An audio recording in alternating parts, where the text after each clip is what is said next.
제가 키운 튤립 트립이에요. 고금부터 키웠어요. 그 다음에 요거는 저희 정원에 지금 나오는 설유화예요. 설유화 중에 꽃이 이제 빨개서 홍설유라고 하는데 하얗게 피거든요. 근데 이 설유 가지들이 라인이 이뻐서 꽂을 때 굉장히 많이 씁니다. 그 다음에 요거는 예, 보스턴 고사리 잎사귀예요. 부케 만들 때 라인이나 뭐 그런 걸로 쓰는 게 아니라 가운데 소재를 잡기 위한 용도로 이렇게 쓸 거고요. 그 다음에 지금 정원에 꽃이 없는 계절이기 때문에 꽃을 좀 샀어요. 스위트피랑 옥시, 그 다음에 카네이션. 네. 이렇게 해서 봄 분위기 나는 부케를 만들 거예요. 스위트피 같은 경우는 지금 저도 많이 키우고 있는데 아직 올라오질 않았어요. 온실에서 키우면 이렇게 올라오는데 전 다 노지니까요. 네, 이렇게 해서 만들어 볼게요.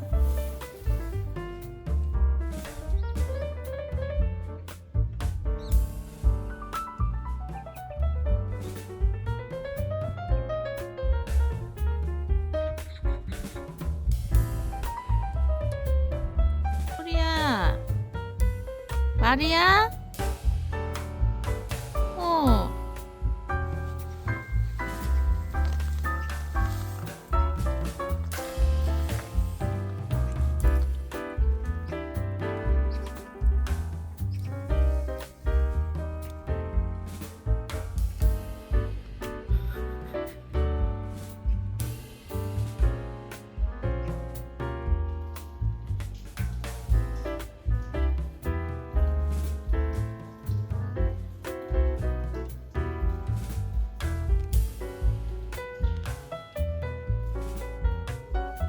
제가 맨날 꽃만 파종하는 줄 아시는데요. 저 야채도 하기는 해요. 각 잡고 하면은 무지 많이 할 때도 있는데 저희 집 식구들이요 다 육식주의자라서요. 제가 매번 하고 나서 후회를 하거든요. 해놔도 키워도요 먹지를 않아요. 짜증이 막 나는데 그래도 매 그냥 매 반복을 합니다. 올해는 그냥 조금만 하고요. 되게 조금만 하고 다품종 해가지고 그리고 주변 분들 나눠주는 걸로 마음을 먹어야지 이걸 제 정원에다 다 심고서는 이게 막 나오기 시작하면 감당을 못 하거든요. 조금만 심으려고요. 그래도 조금 한다 그러고 또 이렇게 많이 합니다. 자, 뭘 하냐. 지금 많이들 하실 수 있는 게 저는 이제 실내에서 하니까요. 지금 파종들은 아마 바로 해서 바깥에다 내놓는 게 아니라 실내에서 한 달에서 한 달 반 정도는 다 뒀다가 나갈 거예요. 그러니까 여기서 말하는 실내라는 거는 비닐하우스 같은 데 말하는 거죠. 토마토 많이 하고요. 가지도 좋아해서 많이 합니다. 가지도 해요. 근데 가지를 있는데 또 샀네. 토마토도 작은 거, 큰 거 이렇게 하고요. 그 다음에 호박, 주키니 했고요. 그냥 애호박은 종자를 못 구해가지고 누구한테 얻어야 되겠어요. 그 다음에 고수, 고수도 좋아해요. 저희 집 식구들은 고수를 다 좋아합니다. 근데 많이는 안 먹어요. 그리고 참 집안 식구들 입맛도 되게 웃긴 게 제가 아들이 둘이거든요. 큰아들은 저랑 입맛이 똑같은데 작은 아들은 지 아빠랑 똑같아가지고 야채 진짜 안 먹어요. 미워 죽겠어요. 그냥 야채 싫어하는 남자들. 그 다음에 제가 또 개인적으로 좋아하는 게 오이입니다. 오이. 근데 참 제가 해보면 열매 달리는 이런 것들은 노지에서는 날씨의 영향을 너무 많이 받아요. 날씨의 영향을 많이 받아서 어떤 애는 너무 잘 돼서 문제고 어떤 애는 또 너무 안 돼서 문제고 그런 것 같아요. 오이를 굉장히 좋아해요, 저. 그 다음에 요거는 이제 메이커 크릭이라고 미국에서요. 이게 이제 우리나라로 말하면 번역을 하자면 가보라고 얘기하는데 제가 느끼기에는 가보라는 단어는 좀 애매모호하고 우리나라에서 쉽게 얘기하는 이제 토종 얘기들을 하면 돼요. 토종들 그러니까 이게 여기서 종자를 채종을 할 수도 있고 얘네들을 다 또 이제 번식을 잘 할 수 있고 채종한 걸 다시 심으면 그 목의 유전 특성이 완전 100%다 나오는 애들을 토종 계열, 가보 계열이라고 하는데 이 베이커 크릭이라는 회사는요 그런 종자만 취급하기로 유명해요. 유명합니다. 그래서 그 토종이라는 게 미국 기준이 아니라 전 세계에서 그렇게 종자적으로 안정화된 종자들만 구해서 자기네가 유통을 시키는데 지금 요거 이제 줄콩이라고 얘기하는 것들 있죠. 그다음에 요거 이제 스위트 빈스. 제가 껍질콩을 되게 좋아하는 편이거든요. 그래서 이렇게 두 가지 할 거고요. 그다음에 저희 신랑이랑 저희 식구들은 완전 극혐하는데 제가 또 오크라를 또 되게 좋아해요. 오크라를 되게 좋아하는데 이거는 마트에서도 잘 안 팔고 한때 우리나라에서 유행을 잠깐 했다가 이 뮤신이라고 그러나요? 그 식물 내에서 끈적끈적한 그런 성분들. 일본 분들은 굉장히 좋아하는데 우리나라 사람들은 싫어하잖아요. 그런 느낌들을. 그래서 한창 유행을 건강식품이라고 유행을 했다가 다 없어지긴 했는데 전 되게 좋아해요. 그래서 일반 마트에서는 팔질 않고 이제 파머스 마켓 같은 거 있잖아요. 그런 데 가보면 가끔 나와요. 그러면 이제 그거 사서 먹는데 올해는 좀 체종도 해보고 그다음에 키워보려고 요 두 가지 품종을 골랐어요. 이렇게 오크라 중에 붉은 계열하고 이거는 오크라 계열 중에 엄청나게 재배를 많이, 그러니까 열매가 많이 달리는 품종이라고 그러더라고요.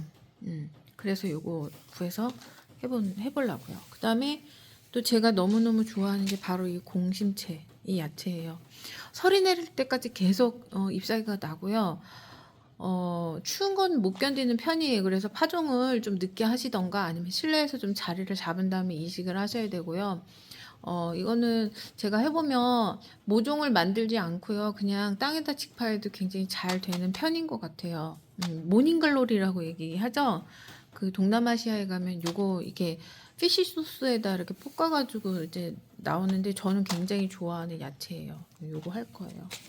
그다음에 바질도 여러 가지가 있는데 이쪽을 아주 다 못 꺼내놨다. 요 녀석이랑 그냥 스위트 바질이라는 거 그거는 이제 요리할 때 많이 쓰고 그다음에 바질을요 사실은 절화 소재로 외국에서는 굉장히 많이 써요. 굉장히 많이 쓰는데 그렇게 키우려면은 줄기가 약간 목질화 될 때까지 뒀다가 키워야 되거든요. 근데 꽃다발 같은 거 만들 때 너무 향기도 좋고 받으시는 분들도 좋아서 좋고 잎사귀도 이쁘고 물올림을 좀 목질화된 상태에서 수확을 하면은 물올림도 좋고 그다음에 꽃도 이쁘고 그래서 외국에는 많이 하는 편인데 저는 못 본 것 같아요. 근데 가끔 파머스 마켓에 가면 그 지역 농산물 하시는 분들이요 바지를 그렇게 크게 키워서 가지고 오세요. 물론 그분들은 꽃꽂이용으로라고는 안 하는데 잎을 사용하시라고 이렇게 그렇게 판매를 하시거든요. 근데 실제로 그거를 이제 사가지고 물에다 꽂아놓고 보면은 굉장히 물올림이 좋은 편입니다. 그래서 이렇게 야채들도 꽃꽂이 소재로도 많이 쓸 수 있다라는 거. 공심채도 제가 물에다 담궈보면 꽤 오래 가거든요. 근데 이제 얘는 문제가 뭐냐면 잎사귀 자체에 관상 가치가 없어요. 그런 단점이 있습니다. 예. 자, 그럼 파종을 해볼게요.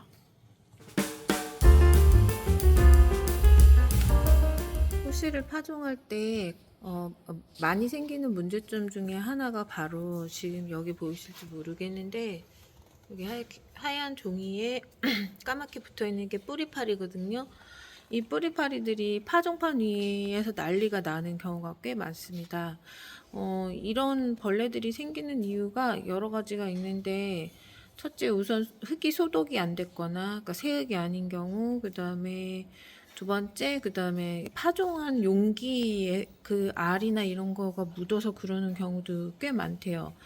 그리고 세 번째, 제가 경험해 본 바로는 이게 좀 큰데, 그 종자를요, 자가 채종을 했을 경우, 씨앗 말고 그 외에 부스러기들 있잖아요. 씨앗 겉면에 붙어 있는 이파리라든가, 그 다음에 씨앗에서 탈락해야 되는 그 껍데기라든가 그런 것들이 같이 이제 파종할 때 많이 좀 들어갔을 경우, 이게 이제 종자를 샀을 때는 문제가 안 되는데, 산 것들은 거의 그런 것들을 다 정리해서 판매를 하기 때문에요. 근데 자가체종은 그렇게 막 그 다 드러낼 수가 없거든요. 그래서 그런 것들이 같이 들어가면은 제가 보면은 뿌리파리들이 확률적으로 많이 나타나는 것 같아요. 그리고 뿌리파리뿐만이 아니라 온실가루이 같은 애들도 약간 이제 물 줄 때 수분을 정확하게 주지 않으시고, 그래서 식물들이 이제 수분 스트레스가 많아지게 되면 온실가루이나 아니면 뿌리파리 같은 것들이 좋아하는 환경이 돼요.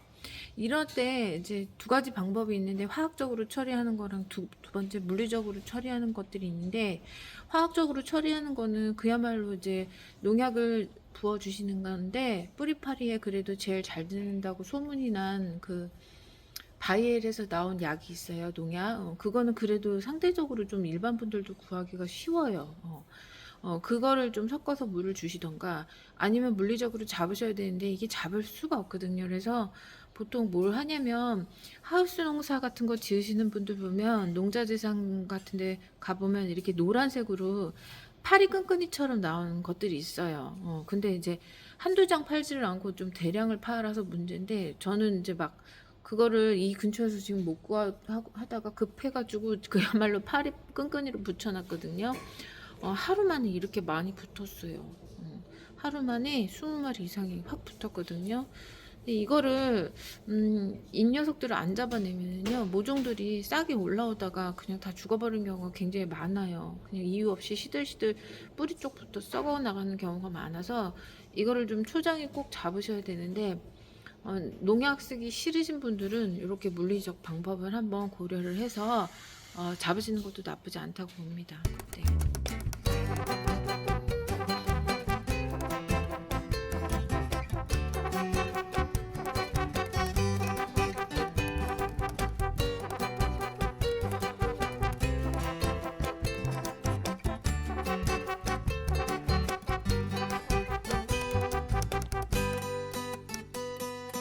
안녕하세요. 오늘 야채 파는데 그중에 직파를 해도 되는, 직파를 하는 거 훨씬 더 좋은 식물들이 꽤 있어요. 지금 이거는 니무라 헤이세이 이치고라고 껍질째 먹는 콩이에요. 오빠 이렇게 가까이 잡아야 돼. 전체 다 잡아 안 돼.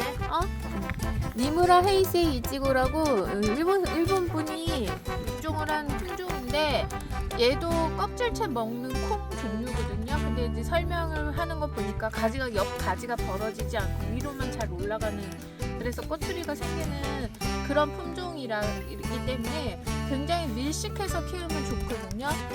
지금 이거는 제가 옛날에 키우던 유칼립투스 나무인데 죽었어요. 죽었는데 제가 이거를 이제 풀어놓지 못하는 이유가, 지주대 관련해가지고 수업을 할 때 가끔 쓰기 때문에, 보이는 것 때문에 얘를 그대로 놔두는데, 얘를 일종의 오벨리스크처럼 쓸 거예요. 그래서 타고 올라가라고 할 건데, 아까 얘는 가지가 벌어지지 않아서 굉장히 밀식을 하는 게 좋다고 보니까, 보통 간격을 일반 식물들이 한 20cm 띄었다 그러면 얘는 10cm만 띄어도 되는 거예요.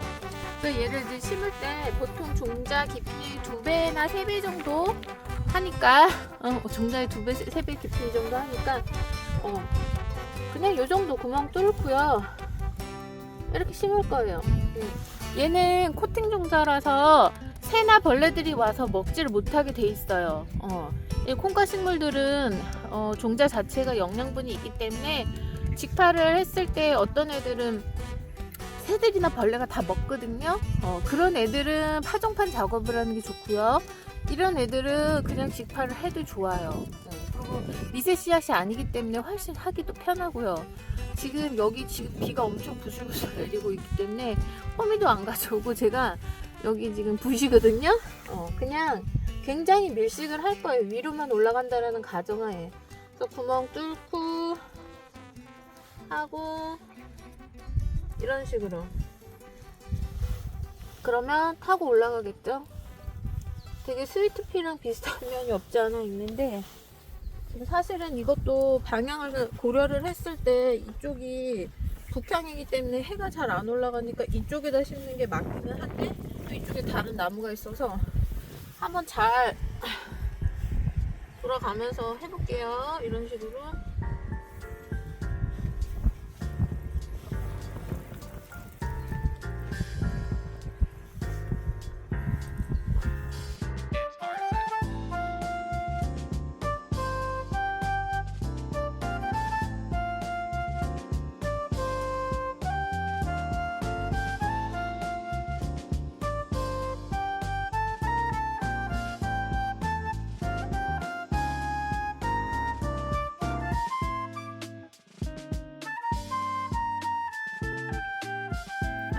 아이고 이뻐.